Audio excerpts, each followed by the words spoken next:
오늘 우리가 함께 나누는 말씀은 로마서 9장의 마지막 부분입니다. 자, 로마서 9장 전체는 하나님의 주권입니다. 하나님의 이 주권. 그래서 이 하나님 주권의 핵심은 무엇이었는가 하면은 공의 또는 정의가 아니고 긍휼이었다라는 것을 우리가 몇 주 전에 살펴봤습니다. 그러니까 하나님의 주권이 작동할 때는 거기는 반드시 한없는 하나님의 긍휼하심 또는 자비하심, 사랑이 작동하고 있는 것입니다. 그래서 하나님의 긍휼적인 주권은 잘못된 것이 하나도 없습니다. 온전히 완벽한 것입니다.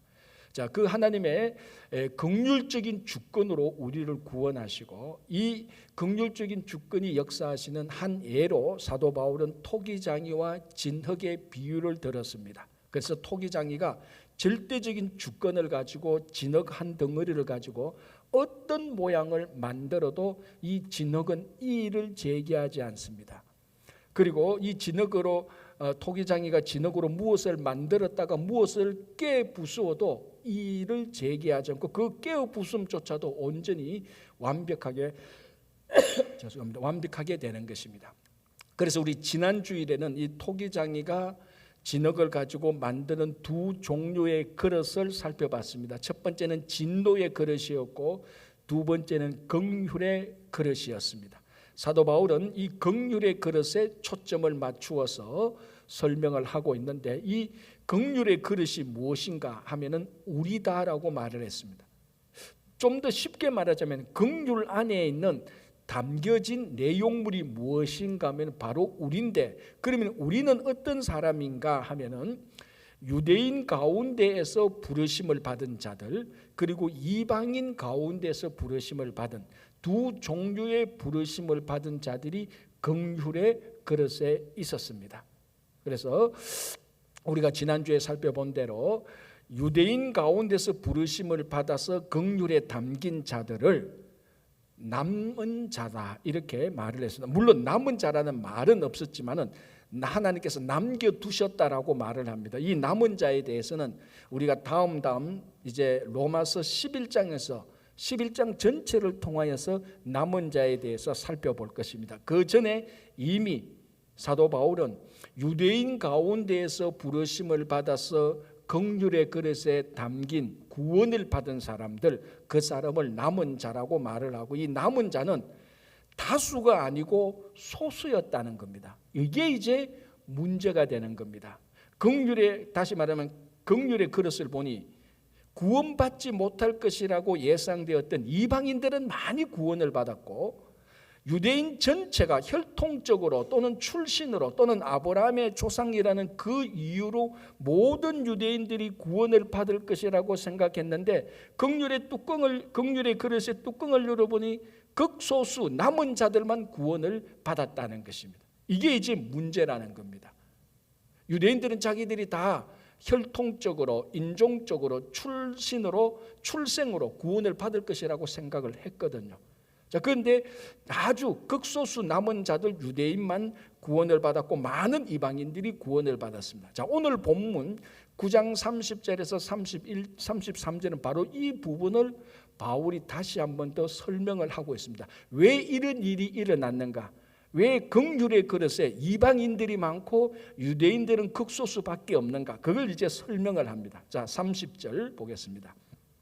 그런즉 우리가 무슨 말을 하리요? 이 말은 뭡니까? 큰 긍휼의 이 긍휼의 그릇에 이방인이 많고 유대인이 적은 것에 대해서 우리는 아무 말을 할 수 없다. 왜?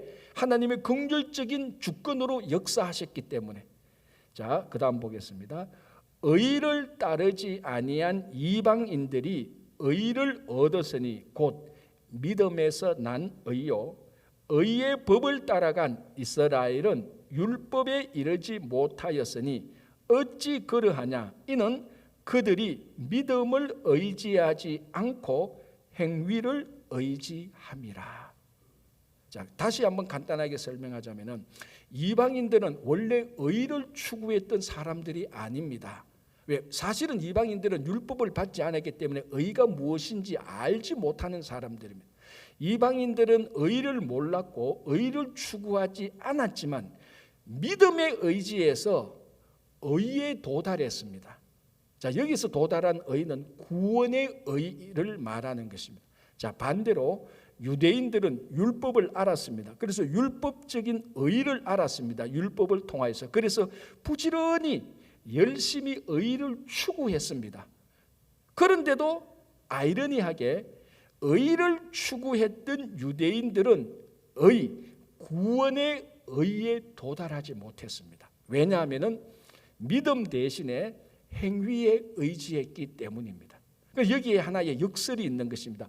의를 추구하지 않았던 이방인들은 의에 도달했고, 의를 추구했던 유대인들은 의에 도달하지 못해버렸습니다. 왜냐? 다시 설명할게요.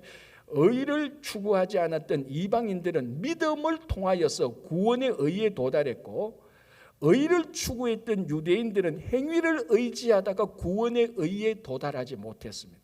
자, 공통점은 다 의가 들어가 있습니다. 그러나 중요한 것은 이 공통점이 아니고 차이점이죠. 이방인과 유대인 차이점은 많은 이방인들이 구원을 얻었고 유대인들은 구원을 받지 못했던 그 결정적인 차이는 뭔가 하면 하나는 믿음이요, 하나는 행위였다는 것입니다. 그러니까 구원의 의는 인간의 도덕적, 양심적, 인간의 업적과 성취, 그 사람의 성격과 성품에 아무런 상관이 없습니다. 구원의 의는 오직 믿음으로 되는 것입니다. 그래서 그 사람이 유대인이든 이방인이든 한국 사람이든 미국 사람들은 오직 믿음에 의지할 때 믿음으로 구원의 의에 이르게 되는 것입니다. 자, 여기서 이제 믿음이 무엇이냐를 우리가 잠시 생각해 봐야 됩니다. 자, 우리가 믿음이라고 말할 때는 믿음에 관한 내용들이 굉장히 많습니다. 자, 믿음으로 살아라. 믿음으로 인생을 살아라. 믿음으로 구원을 얻는다. 이 믿음에 관련돼서도 여러 가지 많은 우리가 이야기를 할 수 있는데, 이 믿음으로 구원의 의에 도달한다고 말할 때 이 믿음이 얼마나 크냐, 얼마나 심오하냐, 믿음의 분량이 얼마나 많으냐, 그것이 아니고 믿음의 대상이 무엇인가가 핵심입니다. 무슨 말인가 하면 믿음의 대상, 즉 누구 또는 무엇 또는 어떤 존재를 믿느냐가 중요한 것이지, 이 믿는 존재를 제쳐두고 다른 것을 아무리 열심히, 아무리 많이, 아무리 정열적으로 믿어도 양이나 분량이나 깊이나 크기에 상관이 없다는 것입니다. 대상이 중요하다는 겁니다. 믿음의 대상. 물론 그 믿음의 대상은 로마서 전체를 통해서 사도 바울은 예수 그리스도라고 말을 합니다. 다시 말하면 구원에 이르는, 구원의 의에 이르는 믿음은 예수를 믿는, 예수 그리스도를 믿음의 대상으로 하는 것이 중요한 것이지, 예수를 믿지 않고 다른 대상을 믿음으로 말미암아 다른 대상을 순수하게 믿고 다른 대상을 열심히 믿고 다른 대상을 정열적으로 믿어본들, 이거는 아무런 소용이 없다는 것입니다. 자, 더 쉽게 예를 들자면 두 사람이 휴스턴을 가려고 케네디 공항에 도착했습니다. 그런데 보니까 한 사람의 20년 전에 헤어진 이루지 못한 자기 애인을 만났습니다. 애인하고 얘기해 보니까 LA로 간대. 그런데 사정을 알아보니까 다시 사랑을 이룰 수 있을 것 같아. 그래서 이 사람은 케네디 공항 가서 티켓을 바꿉니다. 휴스턴으로 가는 티켓이 말고 이 여자친구와 함께 LA로 가는 티켓을 샀습니다. 그래서 비행기를 탔는데 에라, 이게 또 일반석이 아니고 1등석이네. 가서 1등석 타서 얼마나 행복하게, 너무나 행복하게 케네디 공항에서 LA로 갔습니다. 정말 20년 만에 만났던 그 자기 연인과 이야기도 하고, 1등석이니까 얼마나 서비스도 줍니까? 비행기를 타고 가면서 힐링을 느낍니다. 야, 정말 내가 이 인생이 회복되는 것 같다. 너무너무 멋진 비행을 하면서 LA로 갔습니다. 자, 반면에 휴스턴으로 가려고 했던 사람은 휴스턴 비행기를 티켓을 샀는데 이게 자리를 딱 앉는 순간부터 옆에 보니까 한 살 난 아기를 데리고 있는 엄마가 있어. 비행기가 이륙하는 순간부터 칭얼대고 울기 시작하고 잠도 못 자고, 게다가 에어컨도 고장났어. 성모는 왜 그렇게 까다롭게 구는지. 물 한 잔 갖다 달라는데 물 한 잔 갖다 주는데 5분 10분이 걸려. 성모한테 좀 컴플레인 하니까 또 성모니 공격해. 에어컨은 안 돼. 아기는 울어. 몸은 불편해. 그렇게 갖다 주는 승무원이 주는 음료수를 먹는데 배탈이 나고 설사가 났어. 휴스턴 가는 내내 아이고 내가 왜 이놈의 비행기를 탔는지, 내가 왜 이 자리에 앉았는지, 괴롭고 인생 서글프다. 그렇게 도착했는데 휴스턴 공항에 도착했어요. 누가 올바른 비행을 했을까요? 휴스턴 가는 비행기를 탄 사람이 올바른 비행을 했죠. 왜? 원래 목적은 휴스턴을 가려고 했습니다. 휴스턴을 가려고 하면은 휴스턴 가는 그 비행기를 타야 됩니다.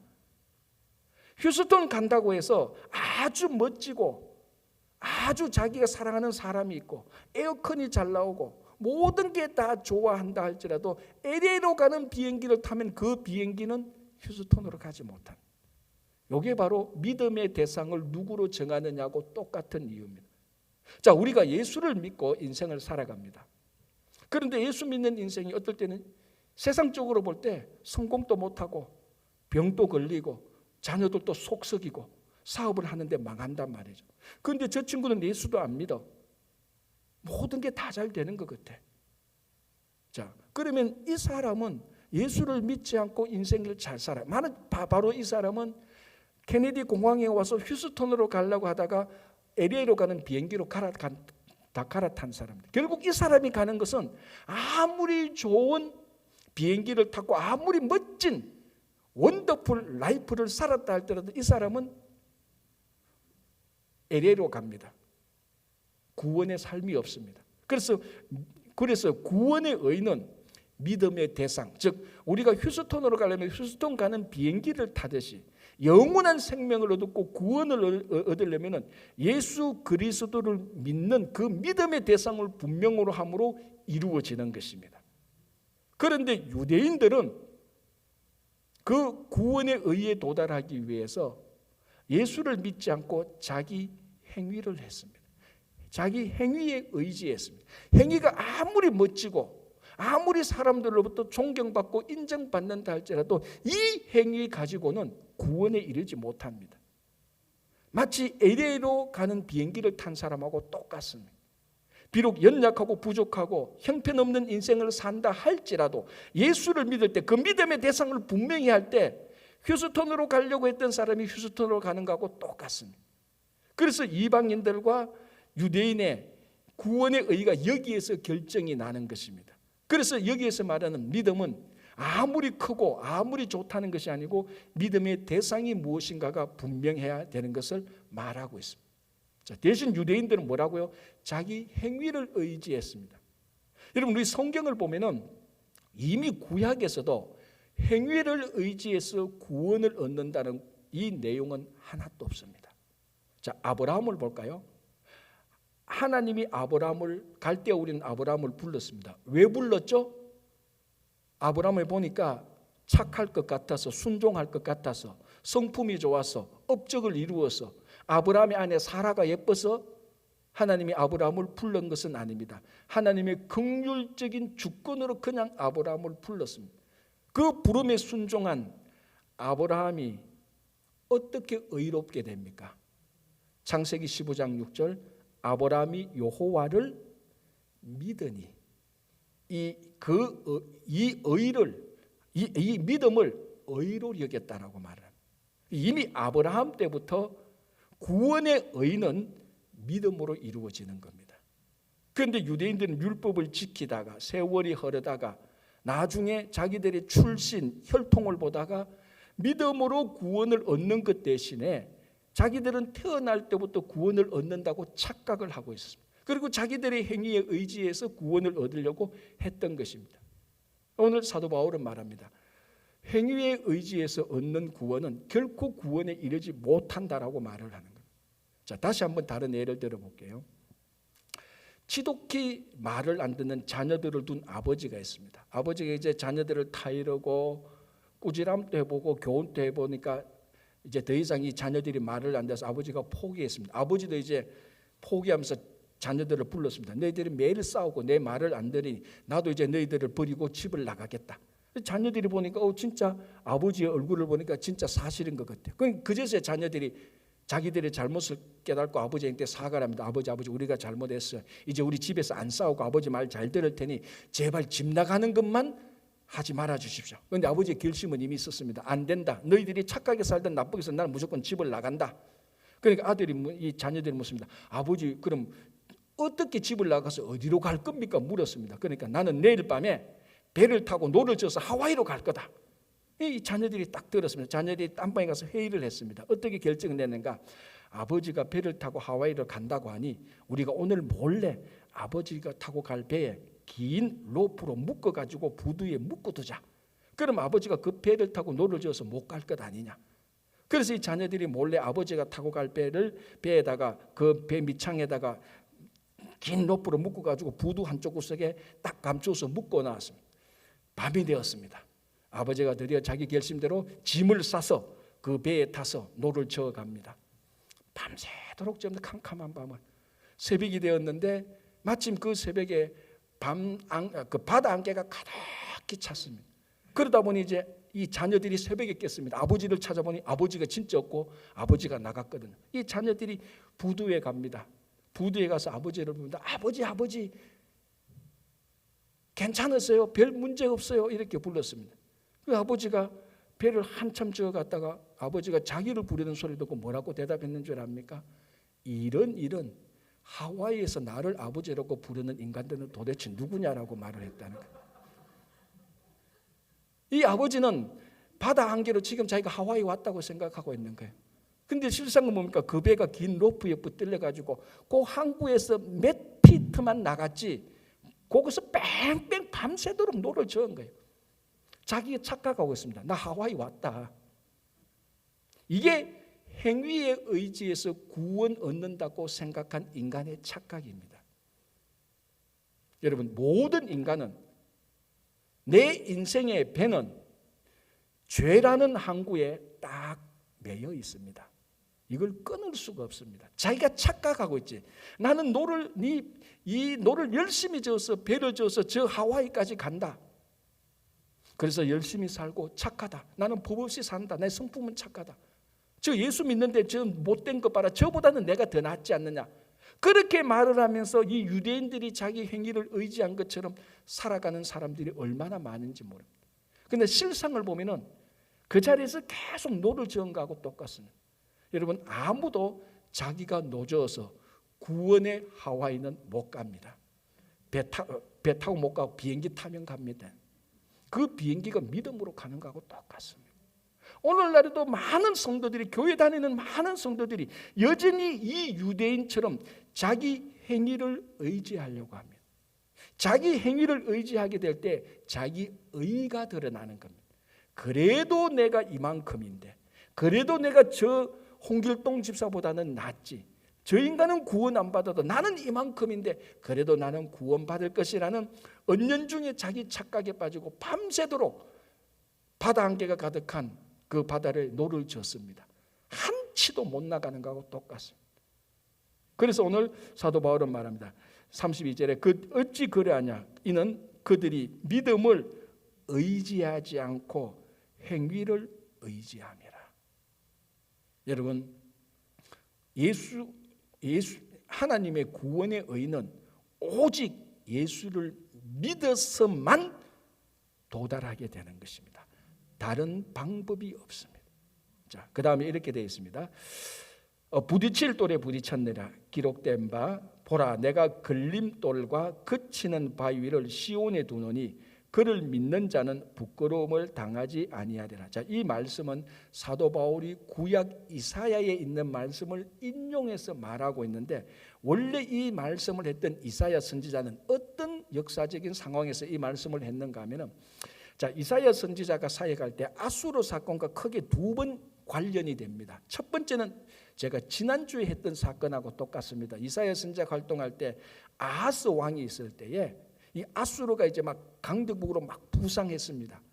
그런데 이 북이스라엘과 남유다 위에는 북이스라엘과 아람 왕이 동맹을 맺어서 아수르와 전쟁을 하려고 합니다. 그때 이 두 왕이 남유다에게 제안을 합니다. 우리와 연합해서 저 아수르와 우리 세 나라가 싸워서 아수르와 싸우자라고 말할 때 남유다의 아하스 왕은 안 할래 하고 가만히 있다가 아수르 눈치를 보고 나중에 결국 아수르 편에 들게 되는 겁니다. 바로 요때 요 갈등하게 될 때 하나님은 이사야 선지자를 통해서 아들 스알야숲을 데리고 올라가서 아하스 왕에게 메시지를 전하죠. 그 메시지가 뭔가 하면은 북이스라엘과 아람 왕의 이 동맹군은 부적경이와 같이 아무 힘도 발휘하지 못한다. 그렇다고 해서 네가 아수르를 의지해서는 안 된다. 너는 가만히 있으면서 하나님을 의지해라고 이사야 선지자를 통해서 아하스 왕에게 메시지를 전합니다. 자, 이게 첫 번째고요. 두 번째는 뭔가 하면은 이사야 선지자가 있을 때 또 아하스 왕의 아들 히스기야가 왕이 됩니다. 이 히스기야가 왕이 될 때 또 다른 아수르 왕이 쳐들어옵니다. 굉장히 나라 아수르는 더 강성해졌죠. 이때 쳐들어올 때 히스기야 왕이 고민에 빠집니다. 이거 어떻게 해야 될까? 그때 히스기야 왕의 많은 신하들이, 많은 백성들이 애굽을 의지하게 됩니다. 이스라엘 백성들이 애굽을 의지한 것은 오래된 관습입니다. 강대국이 쳐들어오면 제일 먼저 이 사람들은 생각하는 게 우리가 애굽에 가면 되지 않을까. 늘 항상 애굽을 의지하려고 했습니다.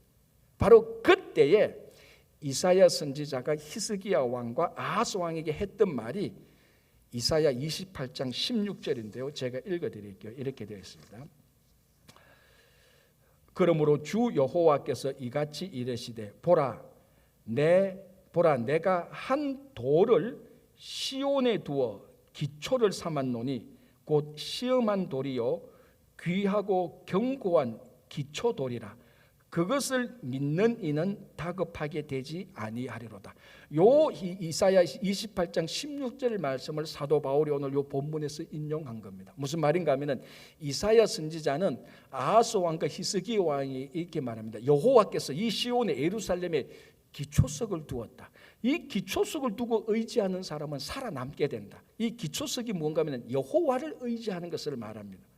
자, 그런데 아하스 왕과 히스기야 왕 때 이스라엘 백성들은 무엇을 구원의 기초로 삼았습니까? 어떨 때는 애굽, 어떨 때는 아수르, 어떨 때는 북이스라엘과 아람의 연합군. 그러니까 이스라엘 백성들이 구원의 기초는 하나님을 의지하는 것이 아니고 사람을 의지하고 강대국을 의지하고 권력을 의지하고 물질을 의지하는 그런 쪽으로 흘러갔습니다. 그때 하나님께서 이사야를 통해서 내가 이 시온에 예루살렘에 하나님을 의지하는 기초석을 두었는데 이 기초석에 붙드는 자는 이 기초석과 함께하는 자는 다급하지 않고 조급하지 않을 것이라고 했던 말을 사도 바울이 그 당시 믿음 대신에 행위를 의지하는 유대인들에게 했던 말이 너희들에게 시온의 걸림돌을 둘 것이라고 말을 했습니다. 자, 이 걸림돌은 예수 그리스도를 말하는 겁니다. 자, 간단하게 다시 정리하면 이렇게 됩니다. 이사야 때는 많은 사람들이 애굽과 아수르와 다른 이방인들을 의지했습니다. 그건 하나님께서 구원의 기초석을 두었는데 그 구원의 기초석을 두지 아니했던 것, 구원의 기초석을 믿지 않았던 것입니다. 그것을 사도 바울이 알고 그 당시에 예수 그리스도를 믿지 않고 행위를 의지하는 그 사람에게 적용해서 행위를 의지하는 사람은 이 예수 그리스도라는 이 돌에 걸려서 넘어질 것이다. 그래서 이 돌을 오늘 본문에 보면 걸림돌이라고 말을 합니다. 자, 내가 읽어볼게요. 33절 기록된 바 보라 내가 걸림돌과 그치는 바위를 시온에 두노니 그를 믿는 자는 부끄러움을 당하지 아니하리라. 하나님을 의지하는 자는 그것이 구원의 기초석이 되어서 아수르가 쳐들어오든 애굽이 쳐들어오든 다급하지 않고 조급하지 않습니다. 똑같이 하나님을 의지하고 예수 그리스도를 믿는 자는 이 예수 그리스도가 구원의 걸림돌이 되는 것이 아니고 하나님께로 가는 영원한 생명을 얻는 유일한 디딤돌이 되는 것입니다. 그래서 오늘 행위를 의지하는 마치 구약시대에 애굽을 의지하는 그 사람들이 기초석에 걸려서 넘어지는 것처럼 사도 바울 때에 행위를 의지하는 사람이 예수 그리스도에 걸려서 넘어지는 걸림돌이라 이렇게 말을 합니다. 오늘날도 똑같지 않습니까? 우리가 예수 그리스도를 믿지 아니하고 우리가 앞에서 제가 잠시 말씀드렸지만 자기 의에 충실한 사람, 내가 이만큼 잘했고 내가 이만큼 많이 알고 이만큼 오래되었고 뭔가 모르게 자기 의에 충실한 사람들은 항상 십자가에 못 박힌 그리스도가 걸림돌이 됩니다. 그래서 사도 바울은 고린도전서 1장 23절 24절에서 이렇게 말합니다. 우리는 십자가에 못 박힌 그리스도를 전하니 유대인에게는 거리끼는 것이요 이방인에게는 미련한 것이로되 오직 부르심을 입은 자들에게는 유대인이나 헬라인이나 그리스도는 하나님의 능력이요 하나님의 지혜니라. 즉 십자가에 못 박힌 그리스도를 전하는데 유대인에게는, 다시 말하면 행위를 의지하는 유대인에게는 거리끼는 것, 걸려서 넘어지는 것이다. 똑같은 말입니다. 그러나 예수 그리스도를 믿는 우리들에게는, 예수 그리스도를 믿는 누구에게는 이 십자가에 못 박힌 그리스도는 하나님의 능력이 하나님의 지혜입니다. 다른 말로 하면 걸림돌이 아니고 하나님에게 도달하는, 하나님의 능력을 얻고 하나님의 지혜를 얻는 유일한 디딤돌이 되는 것입니다. 여러분들이 우리의 영원한 예수 그리스도가 걸림돌이 아니고 디딤돌이 되시기를 바랍니다. 다르게 말하자면 이제는 여러분들이 세상에 나가서 세상이 여러분들을 보고 걸려 넘어지는 것이고 여러분들이 세상의 디딤돌이 되어서 이 세상이 디딤돌인 여러분들을 통해서 하나님께로 나가시기를 간절히 바랍니다. 기도하겠습니다. 하나님 아버지 감사합니다. 오늘도 우리와 함께 해주시고 하반기 첫 번째 주일 주님께 예배를 드리면서 우리가 이 세상의 걸림돌이 아니라 디딤돌이 되게 하시고 십자가에 못 박힌 그리스도가 더 이상 우리에게는 거리끼는 것이 아니고 하나님의 능력과 지혜가 되게 하여 주시옵소서. 예수님의 이름으로 기도합니다. 아멘.